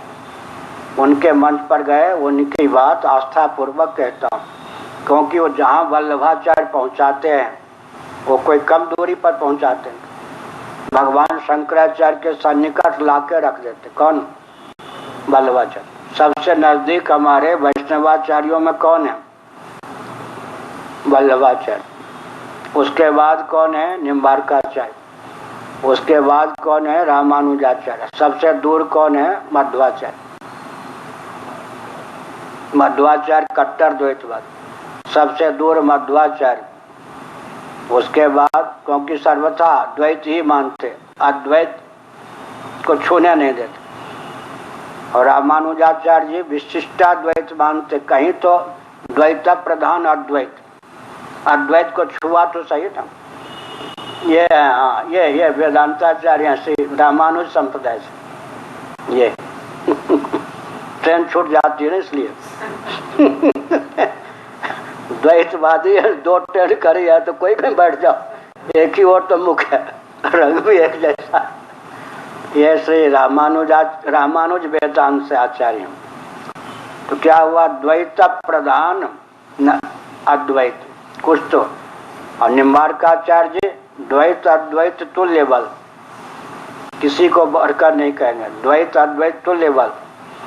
और विशुद्धाद्वैत वल्लभाचार्य जी कह रहे द्वैत नहीं अद्वैत है, लेकिन जगत परिणाम। अब हमको क्या करना है? जगत विवर्त इतना ही तो अंतर है ना। जगत उसका परिणाम है और हम क्या कहेंगे, विवर्त है। वो भी खांटी अद्वैत, हम भी खांटी अद्वैत मानते। ये सब दाव पेंच हुए, लेकिन जानना चाहिए। अरे भाई ये कोई बात हुई? शंकराचार्य भाष्य लिखेंगे तो विवर सिद्ध करेंगे, ब्रह्मसूत्र पे सबका भाष्य है।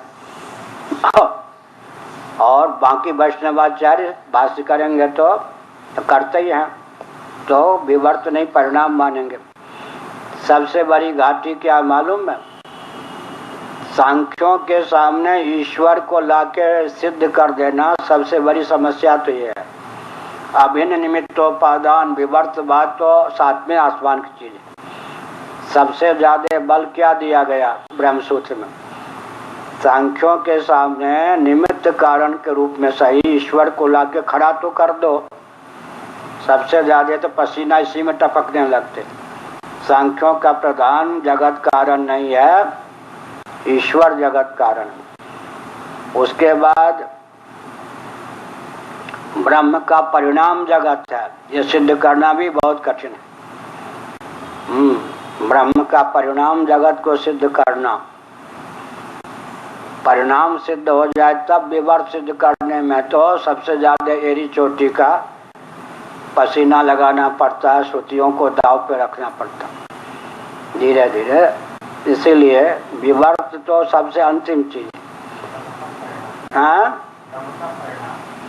ब्रह्मसूत्र में स्पष्ट लिखा है ब्रह्म का परिणाम जगत है।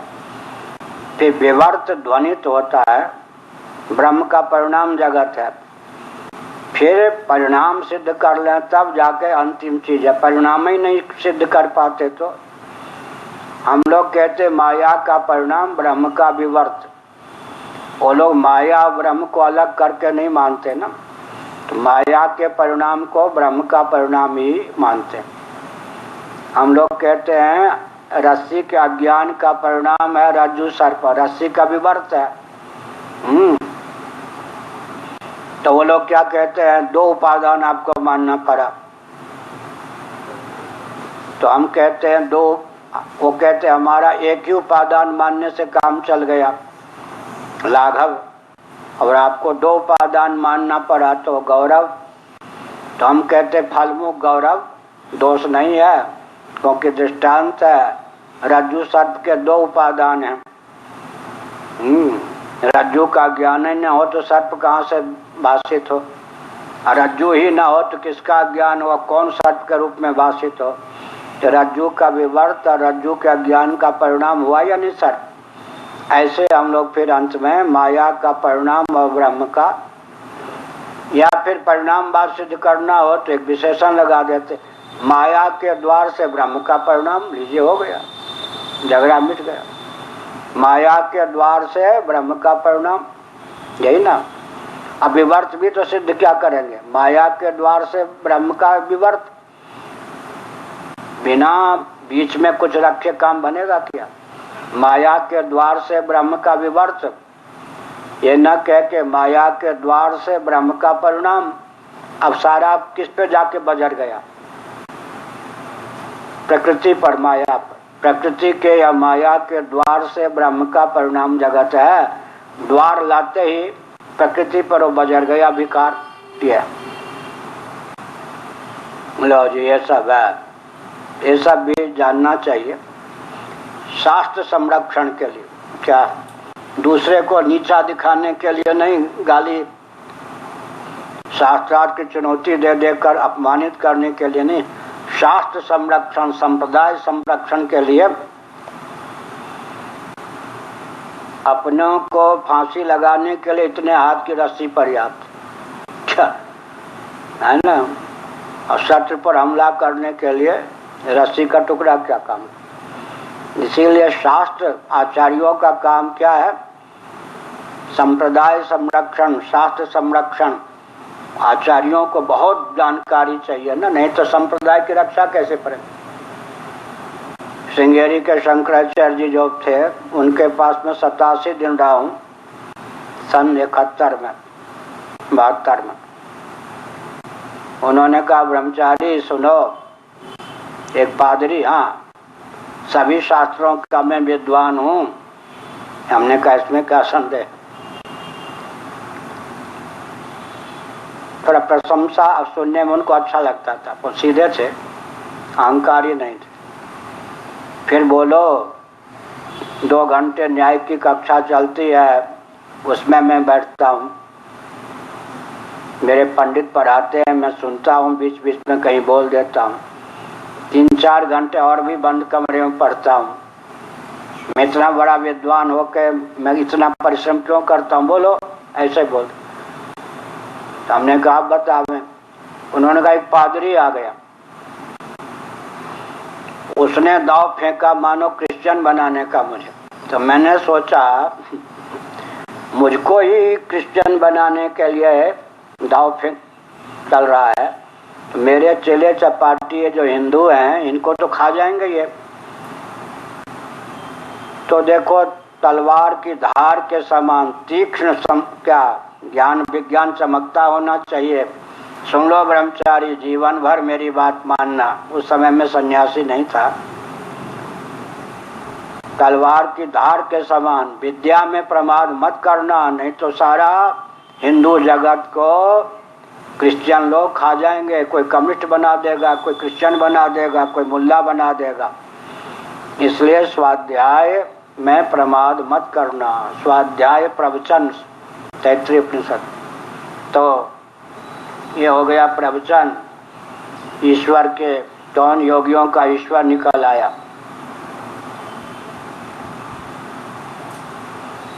चाक्षुष दर्शना विषयत्वे सति चक्षुष दर्शने को हेतु।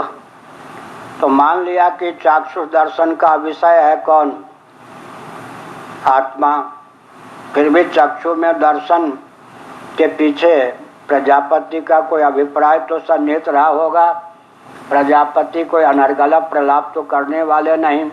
जिनके उपदेश से इंद्र जीवन मुक्त हो गए वो प्रजापति अज्ञानी थे तो नहीं कह सकते, अज्ञ थे तो नहीं कह सकते।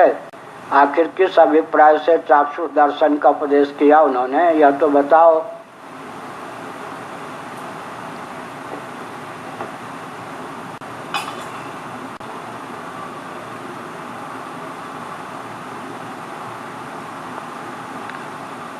लिंग हेतुकम तावत दर्शनम संभवति। यहाँ पर टिप्पणी 4। लिंग दर्शन माने वो लिंग हेतुकम माने अनुमानम, अनुमान से कहा, अनुमान प्रमाण को प्रस्तुत करके कहा। यह देखिए कहाँ लिखा है, भागवत के 2 स्कंध में। लक्षणैः अनुमापकैः, लक्षणैः अनुमापकैः। जैसे धुएं की अखंड धारा को देखकर अग्नि का अनुमान करते हैं, ऐसे बुद्धियाधिकरण को लेकर उसके प्रयोक्ता जीव का अनुमान होता है। क्या बनेगा क्रम?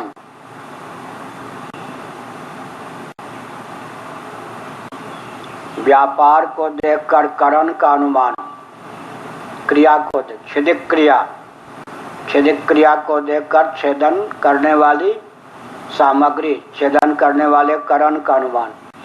क्रिया के द्वारा, क्रिया किसका अनुमापक है? अनुमापिका, करण का। करण उसके प्रयोक्ता, कर्ता का। अब करण निरपेक्ष कर्ता अकर्ता हो जाता है। कहाँ लिखा है? तक्षाधिकरणम कर्त्राधिकरणम ब्रह्मसूत्र। क्रिया को देखकर करण का अनुमान, रूपोपलब्धि करण जन्या क्रियात्वा छिदिक क्रियावत। ऐसे रूप की उपलब्धि हो रही है तो अतीन्द्रिय नेत्र इंद्रिय की सिद्धि हो जाएगी। उपलब्धि क्रिया है, जो क्रिया होती है करण जन्या होती है। तो किसके द्वारा रूप की उपलब्धि हो रही है? जिसके द्वारा हो रही है उसका नाम चक्षु है। ऐसे बुद्धि इत्यादि करण को लेकर उसके प्रयोक्ता कर्ता जीव का अनुमान हो गया। तो त्रिपुटी के शिरोभाग में दर्शन क्रिया को लेकर दृष्टा हो गया, श्रुति क्रिया को लेकर श्रोता, वक्ति बोलने की क्रिया को लेकर वक्ता, वाक निष्पत्ति वांग निष्पत्ति को लेकर वक्ता, गंध का आग्रहण करते हैं तो घ्राता। इस प्रकार ये जो चक्षु इत्यादि करण है उसके अनुमापक हैं। अनुमापक के द्वारा हम दृष्टा, श्रोता, मनता, घ्राता, विज्ञाता, रसयिता पुरुष तक पहुंच गए, सोपाधिक तक। अब करण निरपेक्ष कर दें तो वही शुद्ध निरुपाधिक आत्म तत्व हो गया। यह कहते तावत् दर्शनम संभवति मत्वा दृष्टांत महाश्रुति। इसीलिए कहा सदृष्टान्तो यथा भवत् तथोच्यते इत्या।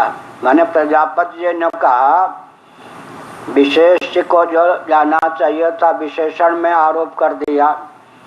अर्थात दृश्यते मतलब जिस चक्षु के द्वारा देखता है वो दृष्टा। दृष्टा न समझ करके भ्रम क्या हो जाता है, चक्षु में जो दिखाई पड़ता है। चक्षु के द्वारा जो देखता है असली अर्थ ये है, चक्षु में जो दिखाई पड़ता है यानी चक्षु का प्रयोक्ता चक्षु के द्वारा जो देखता है वो चक्षु में जो दिखाई पड़ता है माने चक्षु का आलंबन ले पर दृष्टा के रूप में जिसकी स्फूर्ति अभिव्यक्ति या दृष्टा के रूप में जिसका दर्शन होता है। यूं द्राविड़ प्राणायाम के द्वारा बोल दिया किन्होंने, प्रजापति ने। गुरु लोग कई ढंग से बोलना जानते हैं। जिसका अंतःकरण परिष्कृत होता है, जिस पर विशेष अनुग्रह होता है, सीधे बोल देते, नहीं तो घुमा के भी बोल देते। घुमा के बोल दिया। नेत्र में चक्षु में जो दिखता है इससे तो लग गया को दृश्य है, शरीर सशरीर है, शारीर पुरुष है। अभिप्राय उनका क्या था, चक्षु के द्वारा दृष्टा के रूप में जो दृष्टिगोचर होता है माने स्फूर्त होता है अर्थात स्फुरित होता है, परिलक्षित होता है, दिखता है कि लक्षणा किसमें कर देंगे, परिलक्षित होता है, स्फुरित होता है। ऐसे अब दूसरा कहा प्रयोग्य वाला, यथेत तमेव दृष्टान्तम अनुद्य व्याचष्टे। दृष्टांत का अनुवाद करके व्याख्या कर यथे इत्यादि न।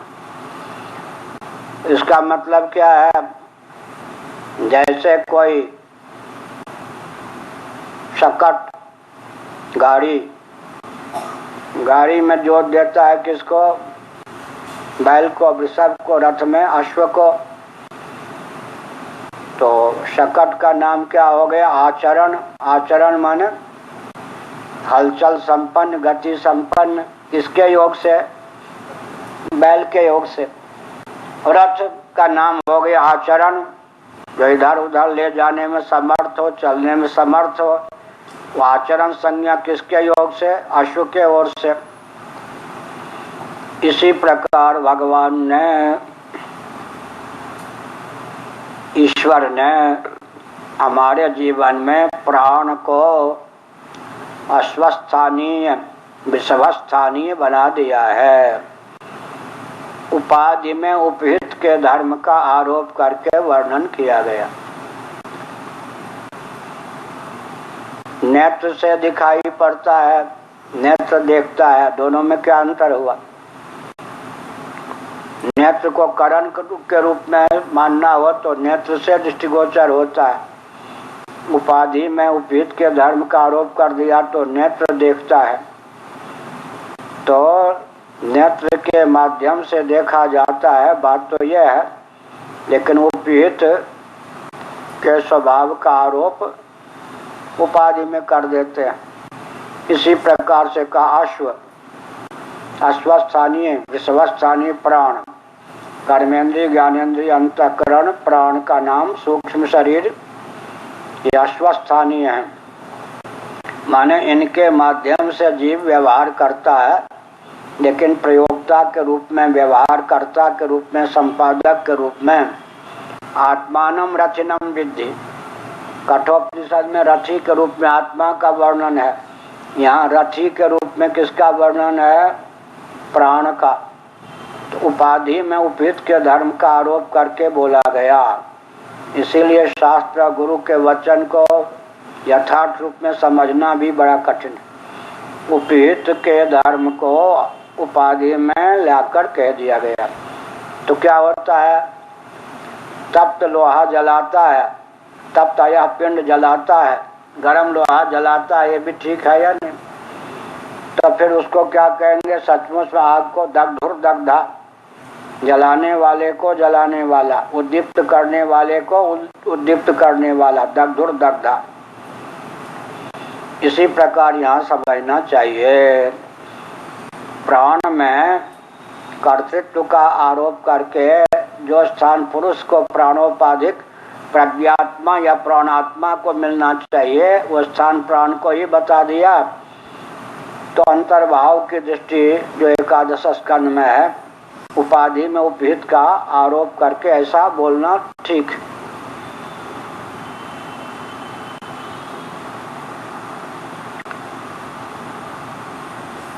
अध्याहार राहित्य सिद्ध्यर्थम पक्षांतरम प्रयोग्येति। ये का प्रयोग्य अर्थात ये को चलाने वाला अश्व।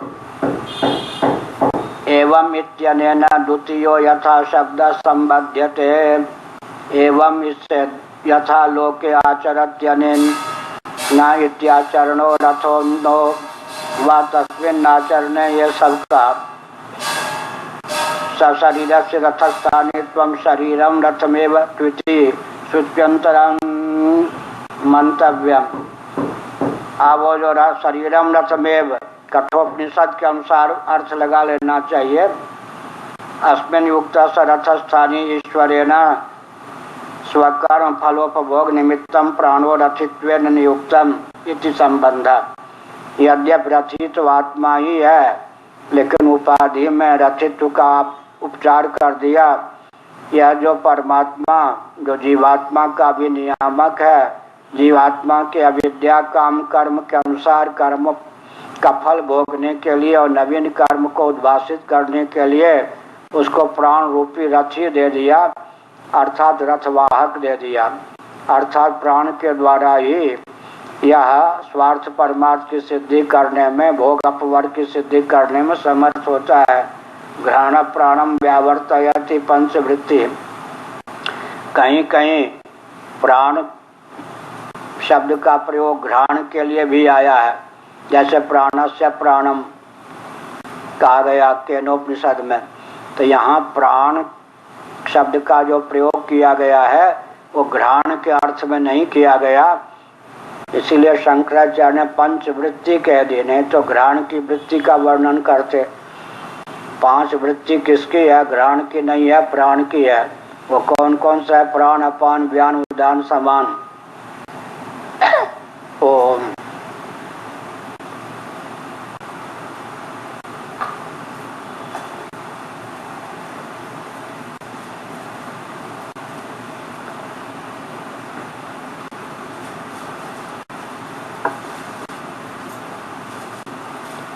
ओम आप्यायन्तु ममंगानि वाक् प्राणश्चक्षुश्रोत्रमथो बलमिन्द्रियाणि च सर्वाणि सर्वं ब्रह्मोपनिषदं माहं ब्रह्म निराकुर्याम् मा ब्रह्म निराकरोद निराकरणमस्तु निराकरणं मेस्तु तदात्मनिर्त्ययोपनिषत्सु धर्मास्ते मयि सन्तु ते मयि सन्तु। ओम शांति शांति शांति।